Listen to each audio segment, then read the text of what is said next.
dialoguer avec la Chine une approche rationnelle pour la stabilité mondiale. Dans le paysage géopolitique actuel, la tension croissante entre la Chine et les pays occidentaux, en particulier les États-Unis, reflète des craintes profondes d'un changement de dynamique de pouvoir mondial. Plutôt que de faire de la Chine un adversaire, le monde, en particulier les pays anglo-saxons, devrait s'engager avec la Chine par le biais de la diplomatie et du commerce. Cette approche favoriserait non seulement la stabilité mondiale, mais reconnaîtrait également l'interdépendance des économies modernes.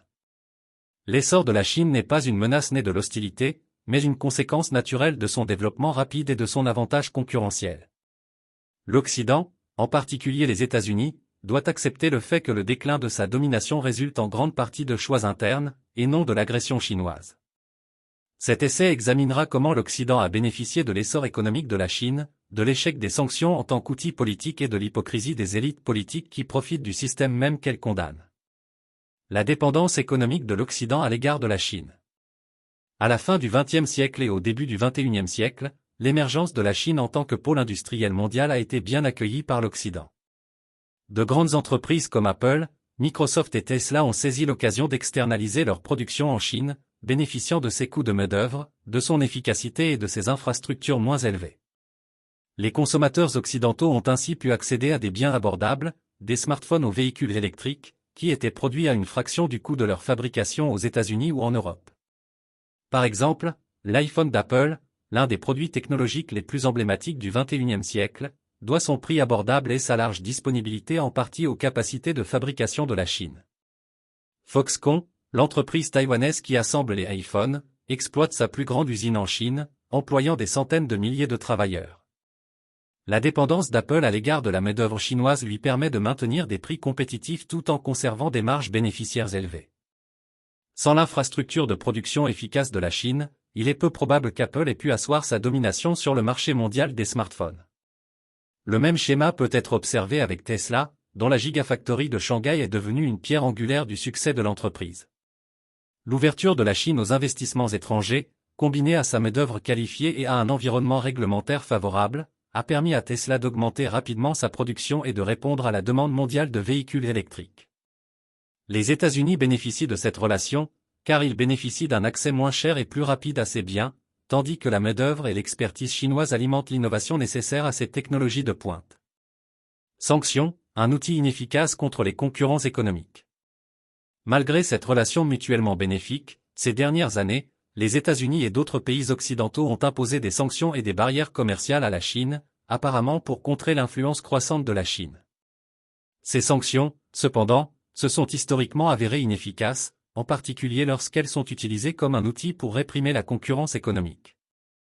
Les sanctions imposées à la Chine visent principalement à limiter l'accès aux technologies avancées, telles que les semi-conducteurs et l'infrastructure 5G, mais elles ne tiennent pas compte du fait que la Chine développe rapidement sa propre base technologique. Au lieu de ralentir l'essor de la Chine, ces sanctions poussent souvent le pays à innover sur le plan national, réduisant ainsi sa dépendance aux technologies occidentales à long terme. En outre, les sanctions ont tendance à nuire aux consommateurs et aux entreprises des deux côtés. Par exemple, l'interdiction imposée par les États-Unis à Huawei, l'une des principales sociétés chinoises de télécommunications, n'a pas eu d'effet sur les progrès technologiques de la Chine, mais a plutôt forcé les entreprises technologiques américaines à perdre un partenaire commercial majeur.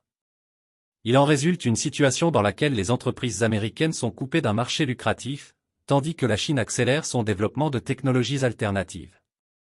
Cette approche isolationniste ne fait que saper l'économie mondiale et attise inutilement les tensions. L'hypocrisie des élites occidentales. Le problème le plus flagrant de l'attitude hostile de l'Occident envers la Chine est peut-être l'hypocrisie des élites politiques et économiques. Beaucoup des individus et des institutions qui critiquent l'essor de la Chine sont étroitement liés à sa réussite économique. Les législateurs américains, par exemple, dénoncent souvent l'influence de la Chine tout en bénéficiant personnellement d'investissements dans des entreprises chinoises ou en recevant des dons de sociétés qui profitent du commerce chinois. Un exemple notable est le nombre de membres du Congrès qui ont des liens financiers avec des entreprises ayant des activités importantes en Chine. Que ce soit par le biais d'investissements en actions, de contributions de campagne ou d'entreprises personnelles, ces liens soulèvent de sérieuses questions sur l'intégrité de la ligne dure de l'Occident. C'est un paradoxe que les dirigeants politiques condamnent publiquement la Chine tout en profitant en privé de son boom économique. Les mêmes entreprises qui profitent de la fabrication chinoise à bas prix font également pression de manière agressive contre toute politique susceptible de perturber leur accès au marché chinois. Ce type d'hypocrisie révèle que la racine du problème n'est pas la montée en puissance de la Chine, mais la peur de perdre le contrôle de l'économie mondiale. La voie à suivre, la coopération plutôt que le conflit. Plutôt que de continuer sur la voie du conflit et de l'isolement, l'Occident devrait reconnaître que l'engagement avec la Chine offre bien plus d'avantages que de la transformer en ennemi. Une approche collaborative axée sur le commerce, la diplomatie et le respect mutuel garantira un environnement mondial plus stable, où la concurrence économique peut prospérer sans sombrer dans l'hostilité. Les défis les plus urgents du monde, le changement climatique, la santé mondiale et la cybersécurité nécessitent une coopération entre les plus grandes économies du monde. L'aliénation de la Chine ne fait qu'affaiblir la capacité collective à résoudre ces problèmes. La pandémie de Covid-19 a démontré l'importance des chaînes d'approvisionnement mondiales, en particulier dans le domaine des équipements médicaux et de la distribution de vaccins, dont une grande partie dépendait de la fabrication chinoise. En travaillant ensemble plutôt que l'un contre l'autre, l'Occident et la Chine peuvent favoriser l'innovation et la prospérité de leurs citoyens. En conclusion, la crainte de la montée en puissance de la Chine trouve son origine dans l'anxiété de l'Occident à l'idée de perdre son emprise sur la domination mondiale. Cependant, isoler la Chine par des sanctions et des antagonismes est une approche erronée qui nuit aux deux parties. L'Occident devrait plutôt se concentrer sur un dialogue constructif, en reconnaissant que sa propre prospérité est étroitement liée au succès économique de la Chine. Après tout, les élites qui dénoncent l'essor de la Chine sont celles qui en ont le plus profité.